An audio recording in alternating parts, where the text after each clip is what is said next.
Uma investigação do DCM aponta que o deputado federal Nicolas Ferreira está no centro de um esquema bilionário de corrupção e crime organizado que usou endereços ligados a empresas envolvidas em fraudes fiscais, cartel, sonegação, isso tudo em Minas Gerais. Como retribuição ao apoio desses poderosos, Nicolas Ferreira teria feito aquela campanha de desinformação para dificultar a investigação e rastreio de valores em PIX e fintechs. A reportagem levou o deputado federal Rogério Correia, do PT de Minas, a apresentar uma notícia de fato à Procuradoria-Geral da República, pedindo a abertura de inquérito no STF para investigar as possíveis conexões de Nicolas Ferreira com empresários condenados por cartelização e fraude fiscal no setor de combustíveis. Vamos conversar agora com a responsável por essa reportagem, a Sara Vivacqua, que é advogada pela Universidade de Heidelberg, na Alemanha, e mestre em jornalismo pela Birkbeck College de Londres. Sara, sempre um prazer te receber. Tudo bem com você? Tudo bem, Thalita, muito obrigada. Eu estou tendo obras na minha rua, então acho que a minha conexão está um pouco prejudicada por isso. Qualquer coisa eu vou tentar entrar de novo.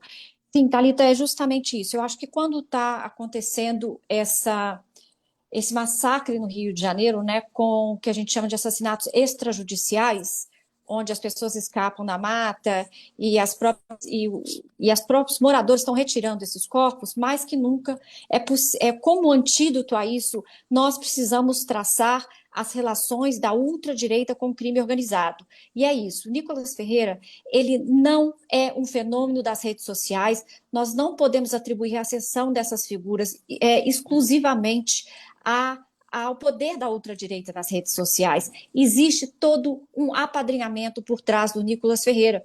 E uma fonte chegou até a mim com uma denúncia. No primeiro momento, eu achei que era uma denúncia muito forte, fiquei muito cética.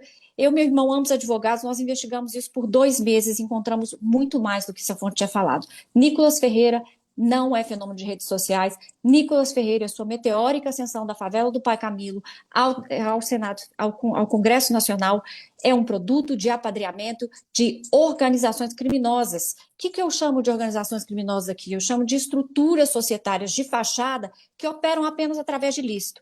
O Nicolas Ferreira, para início de conversa, ele foi o maior financiador único dele, é um dos empresários do grupo Marte Minas, Ronosalto Pereira Neves.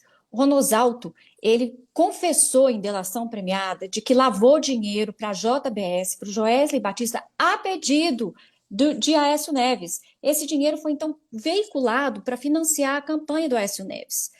A JBS, ficou comprovada que a JBS ganhou ganhou 128 milhões de reais para a campanha, mandou para a campanha do Aécio Neves. Então, essa mesma pessoa que na Operação Ross vira delator e financia a campanha presidencial de Aécio Neves é o maior doador único de Nicolas Ferreira. É mera coincidência? Ele é um pobre menino da favela que subiu por meritocracia?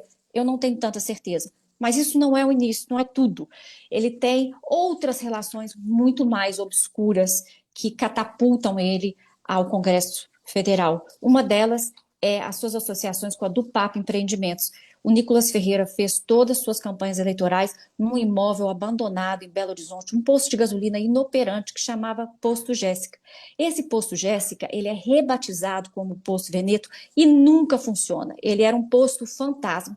E o Nicolas faz um contrato de aluguel residencial entre 2 CNPJs, a campanha eleitoral dele, para poder fazer sua campanha ali mesmo nesse posto. Ele chamou de QG Bolsonaro e convidou o Bruno Engler. Ele fez o que a gente chama no direito de cessão de uso gratuito daquele comitê eleitoral. Quem está por trás desse imóvel? Quem está por trás desse imóvel são 2 empresários, Augusto e Cirro Picarro. Augusto e Cirro Picarro têm pelo menos 3 postos de gasolinas, autuado milionariamente na Operação Mão Invisível, que deflagrou a maior operação de cartéis de postos de gasolina em Minas Gerais. Mas não é só isso, Thalita. Esses 2 irmãos, eles foram condenados também pessoalmente como co-obrigados pelo Conselho Contribuinte de Minas Gerais por fraude fiscal. E eles faziam outras coisas. O que eles faziam? Alteravam bomba, caixa 2 falsificação de documentos, fraude fiscal. Essas são as pessoas com o qual, junto, Nicolas estruturou sua campanha. Essas duas mesmas pessoas acumulam mais de 180 processos trabalhistas. Nós não estamos falando aqui de um risco empresarial, nós estamos falando de devedores sistemáticos do governo, a custo do trabalhador. E agora tem uma investigação criminal também com esses dois atores, qual o Nicolas Ferreira se associou para fazer as campanhas. Nicolas Ferreira é filho do crime organizado, é isso que a gente pode concluir. Ô Sara, inclusive, a gente, quando daquela campanha de desinformação sobre o Pix, a gente, de alguma forma, levantou essa possibilidade, porque naquela época, quem se beneficiaria com aquela campanha seria, de fato, o crime organizado.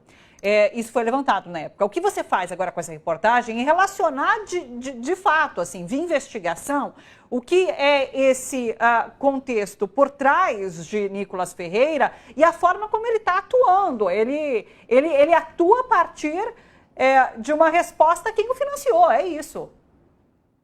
Exatamente, Thalita, fica comprovado. Quando o Nicolas Ferreira vai nas suas redes sociais e faz aquela grande desinformação, ele vai contra uma normativa, uma instrução normativa que visava regularizar justamente isso, a lavagem de dinheiro das fintechs pelo Pix. O Nicolas faz uma campanha de desinformação falando que seria um controle arbitrário sobre o Pix, e essa normativa ela tem que ser, então, segundo as autoridades, não conseguiram implementar. Então, o Nicolas Ferreira, na verdade, estava criando uma campanha de desinformação que favorecia o crime organizado e que favorecia aqueles que não pagam impostos, que favorecia aqueles que querem fazer suas operações ilícitas via Pix. Isso não é mera coincidência, isso não é retórica ideológica, isso chama-se apadrinhamento, ele está pagando os seus padrinhos políticos. Nicolas Ferreira é uma personificação. E aqui a gente tem que tentar entender que existem essas estratégias da ultradireita com o crime organizado. Nós precisamos investigá-las, nós precisamos elucidá-las e não satisfazer com simples explicações por que alguém chega ao Congresso Nacional.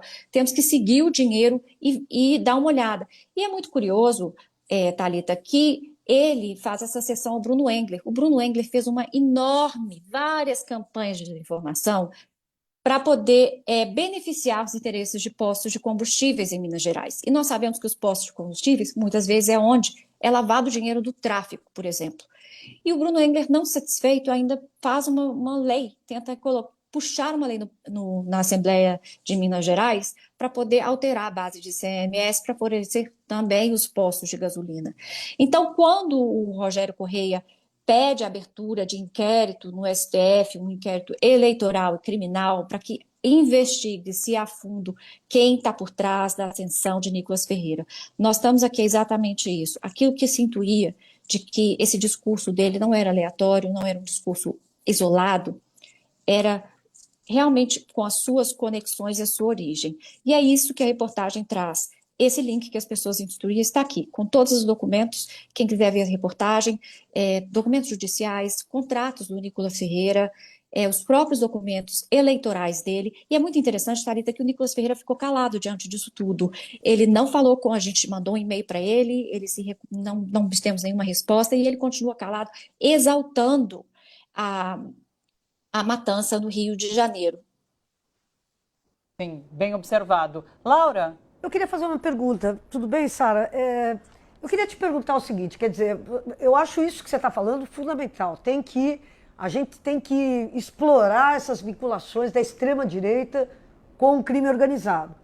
E é o que você está fazendo agora. Agora, objetivamente, o Nicolas Ferreira ontem celebrou a operação no Rio de Janeiro. Eu queria que você explicasse um pouquinho essa coisa. Ele, ao mesmo tempo que opera, né, faz negócios nessa esfera que é tão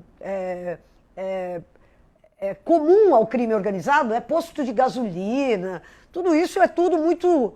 É onde o crime organizado está fazendo lavagem de dinheiro, como você mesma falou. Agora, ele opera nessa esfera do crime organizado, ao mesmo tempo que ele celebra as mortes dessas pessoas nas comunidades do Rio. Eu queria que você explicasse essa aparente contradição.